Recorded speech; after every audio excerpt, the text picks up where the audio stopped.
Good morning, everyone. Welcome to the next session. This is part 7 of chapter number 1 Atoms and Molecules. This is the last session और last topic पढ़ रहे हैं अपन mole concept. Mole concept क्या बताता है? किसी matter को, किसी भी पदार्थ को मेजर करने के लिए 1 मोल क्वांटिटी को कैसे यूज करेंगे। जैसे कि किलोग्राम क्या मेजर करता है? 1000 ग्राम।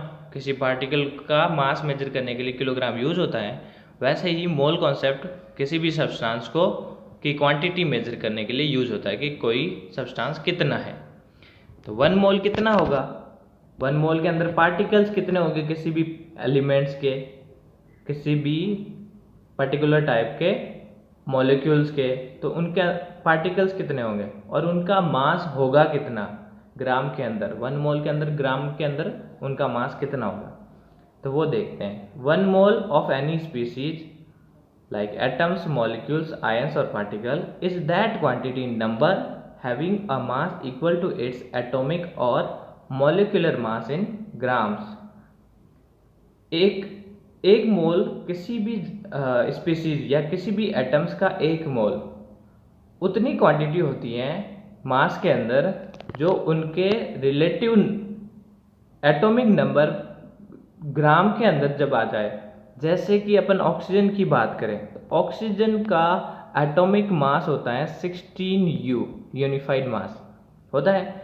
अगर ऑक्सीजन की एक इतनी क्वांटिटी ली जाए जिसको मेजर करने पर उनका मास 16 ग्राम आ जाए, 16U की जगह कितना आ जाए? 16 ग्राम। यहाँ पर ऑक्सीजन का एक एटम लेते हैं, लेकिन यहाँ पे ऑक्सीजन के काफ़ी सारे एटम्स, कितने, कुछ पार्टिकल्स लेते हैं। तो कुछ नंबर ऑफ पार्टिकल्स लेने से उनका जो वेट है 16 ग्राम हो जाए तो उसको बोलते हैं 1 मोल। 1 मोल कब होगा? जब उनके एटॉमिक मास यूनिट के इक्वल मास हो जाए ग्राम के अंदर। तो एटॉमिक मास कितना है? 16 यूनिफाइड मास, वो हो जाए 16 ग्राम।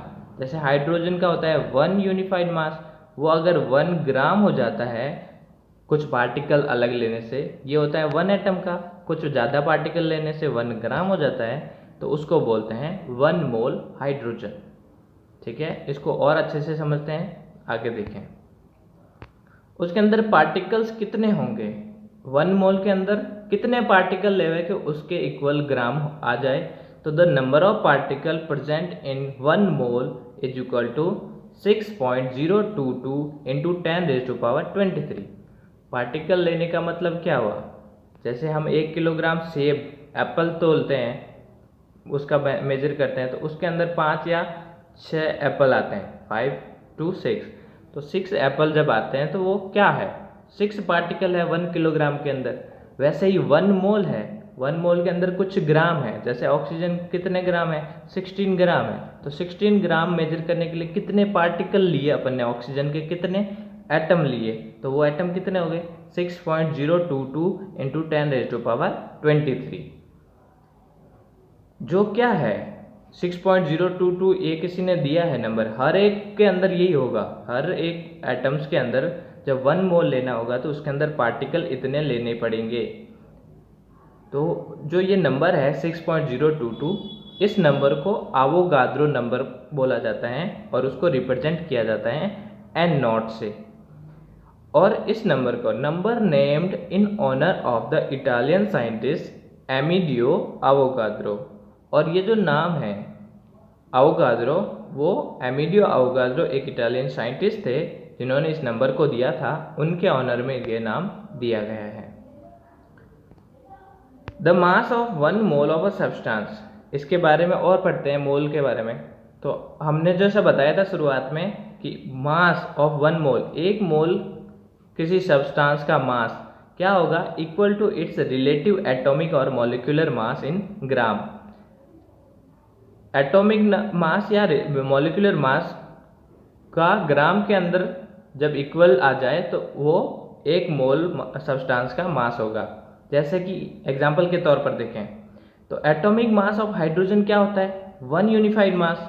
तो उसका ग्राम एटॉमिक मास ऑफ हाइड्रोजन क्या होगा? 1 ग्राम। तो ग्राम के अंदर 1 मोल का कितना? 1 ग्राम होगा। ये देखो one unified hydrogen has only one atom of hydrogen. तो 1U अगर मास है हाइड्रोजन का, इसका मतलब उसके अंदर सिर्फ और सिर्फ एक ही एटम का वो मास है। लेकिन 1 gram hydrogen has 1 mole atoms. 1 gram hydrogen के अंदर 1 मोल एटम्स होते हैं।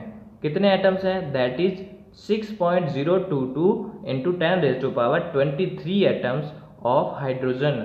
हाइड्रोजन के इतने सारे एटम्स 1 मोल के अंदर होते हैं, जो कि 1 ग्राम क्वांटिटी है। लेकिन 1U में सिर्फ और सिर्फ 1 एटम्स होता है। ठीक है।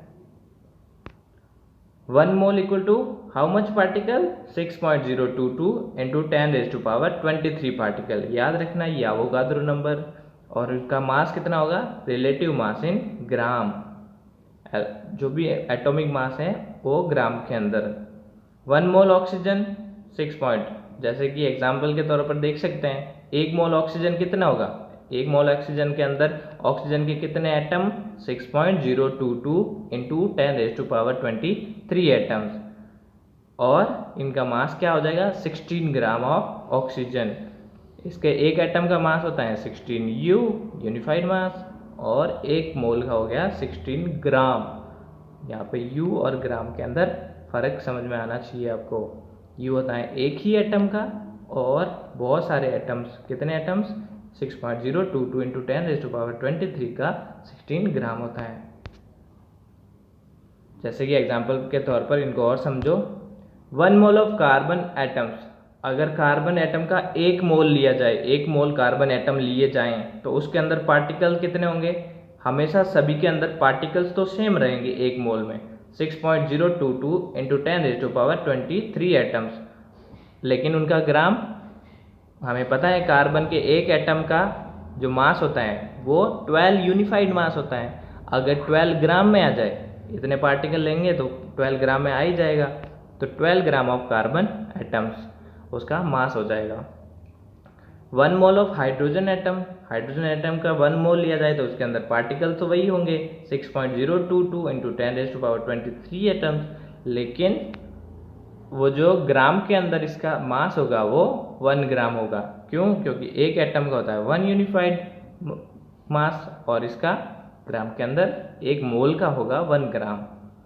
1 मोल ऑफ एनी पार्टिकल्स, अगर इनकी जगह कोई भी पार्टिकल ले लें, चाहे एटम्स लो, मॉलिक्यूल्स लो, आयंस लो, तो उनका जो नंबर ऑफ पार्टिकल्स होंगे 1 मोल के अंदर वो तो वही होंगे 6.022 इंटू 10⁻23। हर एक के अंदर पार्टिकल एक जैसे होंगे, लेकिन उनकी साइज अलग अलग होगी। इसलिए मास, उनका जो मॉलिक्यूलर मास हो या एटॉमिक मास हो, उनके आगे ग्राम लग जाएगा। Relative mass of those particle in gram, उनका जो भी रिलेटिव मास है वो ग्राम के अंदर हो जाएगा। 1 मोल ऑफ मॉलिक्यूल्स, मॉलिक्यूल का 1 मोल अगर मॉलिक्यूल्स लें तो उसके अंदर कितने मॉलिक्यूल्स होंगे? 6.022 इंटू 10⁻23 नंबर ऑफ मॉलिक्यूल्स, और उनका मास molecular mass in gram. Molecular mass जैसे H2O का लेंगे तो H2O का जो भी मॉलिक्यूलर मास आता है वो मॉलिक्यूलर मास यूनिफाइड मास में आता था। 1 मोल हाइड्रोजन मॉलिक्यूल लेंगे तो वो ग्राम के अंदर आ जाएगा, क्योंकि मॉलिक्यूल्स के अंदर कितने मॉलिक्यूल्स लेंगे अपन? 6.022 इंटू 10⁻23 इतने मॉलिक्यूल्स लेंगे। That's all for this module, see you in the next module. बाकी जो एग्जाम्पल वगैरह हैं उनको अपने कॉपी में करें, नहीं समझ में आएगा तो नेक्स्ट वीडियो में समझाऊंगा। Thank you.